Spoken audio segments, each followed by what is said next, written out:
Praise lord my dear friends.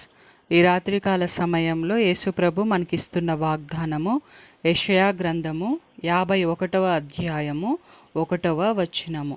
నా మాట వినుడి, మీరు ఏ బండ నుండి చెక్కబడితిరో దాన్ని ఆలోచించుడి, మీరు ఏ గుంట నుండి త్రవ్వబడితిరో దాన్ని ఆలోచించుడి.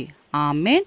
యేసుప్రభు మనతో చెప్తున్నారు, సిస్టర్స్ అండ్ బ్రదర్స్, మిమ్మల్ని ఏ స్థితిలో నుంచి నేను రక్షించుకున్నానో ఒక్కసారి ఆలోచించండి.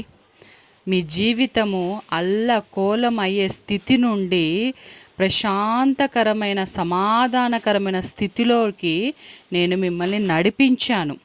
ప్రతి విషయంలో మీకు తోడుగా ఉండి వెంటనే మీకు సహాయము చేస్తూ ఉన్నాను. మీరు ధైర్యముగా ఉండండి.